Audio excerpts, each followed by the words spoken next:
We want to talk to you about housing. You've been involved with a lot of developers in California. The state has been having a lot of initiatives because the cost of housing has skyrocketed and it's really hard for people to afford. Do you think California can develop the housing that it's planning to do? Yeah, I think the starting premise, though, is there a demand for housing? And if you believe in the market system, the demand for housing is also what pushes the price of housing up because the supply is either limited or certainly not growing as fast as the demand is, right? And a lot of folks that look at this problem, I don't necessarily believe they boil it all the way back to say, those people who want to live here or those people who want to buy a house or rent a condominium or have an apartment that's a price in which they could pay, why is it so high? It's because there's not enough of it. And if we start with that as a premise, then you try to figure out how can you build more.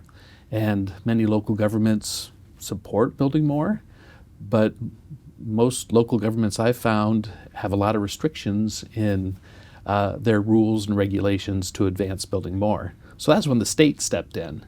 And even though the state has had laws for a long time to say you have to build an amount of housing every cycle in what's called a housing element cycle, they try to push a number of those units. Cities need to plan to build for those housing. What the state has really done in this last couple of years is passed a lot of pieces of legislation that try to force housing, but then they tie things onto the legislation that almost makes it impossible to use those laws to develop housing. Can you explain how it's impossible? What Yeah, it's the starting point is, and some people in the industry or who are focusing on housing know there's a state metric called RHNA. It's the Regional Housing Needs Assessment. So every 8 years, the state determines how many more housing units do we need. And I think that's the start of a lot of focus this year because Governor Newsom really created a very high number this year, saying we need 2.5 million additional housing units built within the next 8 years. That was established in 2021. Now put that in context. The prior 8 years, that number was 1.2 million. Now that desire is to build 2.5 million. And then that total goal gets pushed all the way down to the Southern California and then pushed down to each individual county and then to each individual city. So they all have goals. And then those goals look huge, almost insurmountable. So a lot of folks you've talked to in this discussion are from cities that have these goals that just seem difficult, unattainable, but they don't even consider how can they plan for that amount of additional housing. And is it possible to develop this housing? Yeah, as long as you understand the market system. I mean, I was mayor of Anaheim for 8 years, from 2002 to 2010.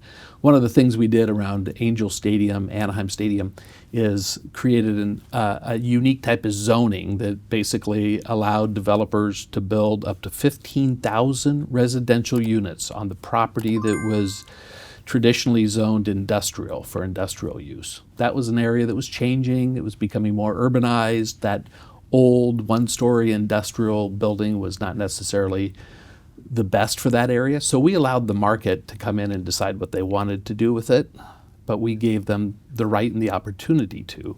So that was back in 2004, 2005, allowing 15,000 residential units and 21 million square feet of office and commercial space to be able to be built in what's called the Platinum Triangle around Anaheim Stadium.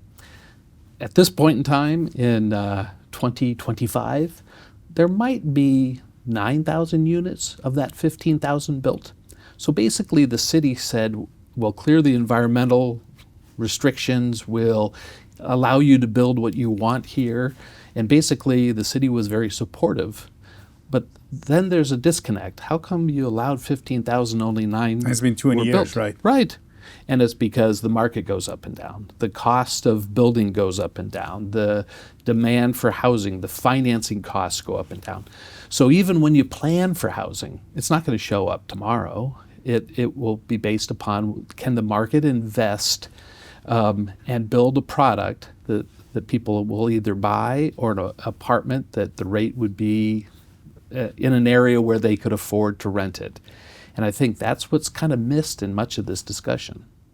But the demand is there, right? Based on The demand is there, but only based upon the price, right? I mean, there's, right now we have a high interest rate for people to buy a house. And, we can, over the last many months, people have talked about during the Jimmy Carter times, home interest rates were 15% to 18%.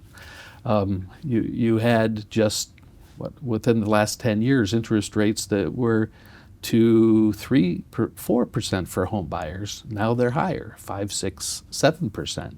The point of the matter is buying a house is the cost of the house, but then making your house payments, you pay the interest rate. So a lot of developers won't build new product if they know they can't get it on the market and sell it. So that long process to go through the entitlements, the approvals, the building, and then selling it into the market, the overall cost of that housing has to be taken into effect to see if that product even can be sold. So do you think that overall cost of housing is a lot higher than what is the market right now? So it doesn't make sense for them to build? A lot of that is the case. I mean, some of those approved housing units in Anaheim around Angel Stadium were, those lots were bought by a national builder. But then the 2008 happened when you had kind of a recessionary time as it applied to housing.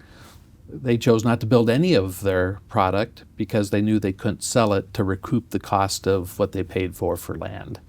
And a lot of what people miss in this discussion is the cost of housing construction continues to go up. We kind of look at the cost of land going up because it's limited and not expanding, but also the cost to build goes up almost every year through the marketplace and the cost of services and supply chains, but also government regulation and greater government restrictions.